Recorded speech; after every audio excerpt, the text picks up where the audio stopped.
আসসালামু আলাইকুম, সবাইকে স্বাগতম। আইসিটি বিষয়ের এই সিনক্রোনাস ডেটা ট্রান্সমিশন বলতে কি বুঝি, তাই না?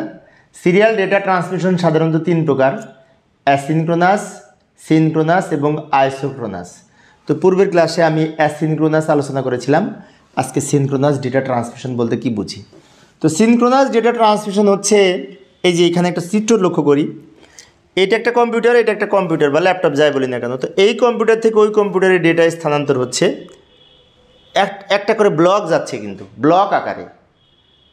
অর্থাৎ ব্লক আকারে যখন ডেটা স্থানান্তর হয় তখন তাকে এই সিনক্রোনাস বলে। একটা ব্লকের মধ্যে কমপক্ষে 80 থেকে সর্বোচ্চ 132টা অক্ষর বা ক্যারেক্টার থাকে।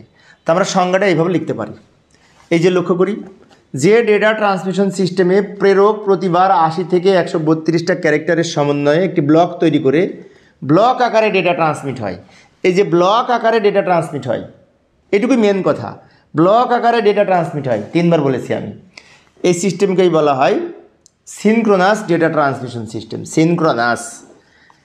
এবং এই সিস্টেমকে ব্লক বাই ব্লক ট্রান্সমিশন বলা হয়।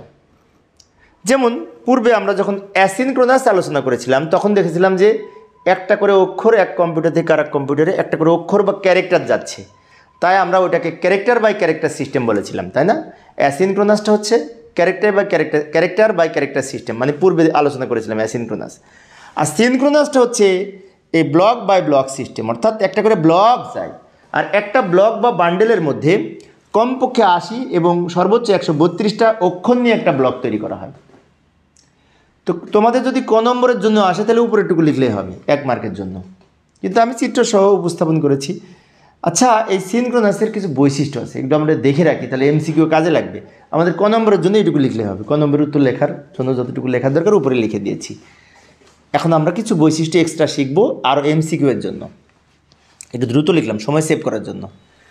এই ডেটা ট্রান্সমিশন ব্যবস্থায় প্রেরক স্টেশনে প্রথমে ডেটাগুলোকে প্রাইমারি স্টোরেজ ডিভাইস অর্থাৎ প্রাথমিক স্টোরেজ ডিভাইসে সংরক্ষণ করা হয়।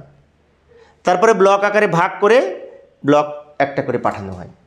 আমি আবার বলছি, লক্ষ্য করি, অ্যাসিনক্রোনাস ডেটা ট্রান্সমিশনে কিন্তু প্রাইমারি স্টোরেজ ডিভাইসের দরকার হয় না, বাট সিনক্রোনাসে এই প্রাথমিক স্টোরেজ ডিভাইস বা প্রাইমারি স্টোরেজ ডিভাইসের দরকার হয় সংরক্ষণের জন্য, ব্লক তৈরি করার জন্য। বিষয়টি খেয়াল রাখবো, এগুলি এমসিকিউ পরীক্ষায় কিন্তু আসে। এই সিনক্রোনাসের আরও একটু বৈশিষ্ট্য হচ্ছে টেলার এবং হেডার।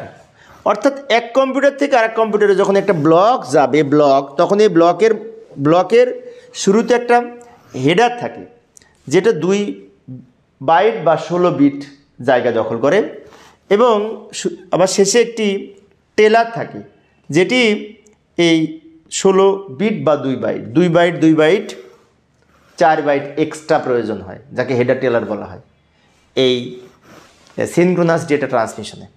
সেজন্য এখানে বলা হচ্ছে ট্রান্সমিশনে প্রতিটি ব্লকের শুরুতে একটি হেডার ইনফরমেশন থাকে, যেটি 16 বিট বা 2 বাইট, আবার শেষের দিকে একটি টেলার ইনফরমেশন থাকে, যেটি 8 বা 16 বিট হতে পারে। আমরা 16 বিটই ধরে করলাম, সমস্যা নেই। অর্থাৎ হেডার এবং টেলারের সাথে সম্পর্কিত কিন্তু এই সিনক্রোনাস ডেটা ট্রান্সমিশন, এগুলোও কিন্তু খেয়াল রাখবো।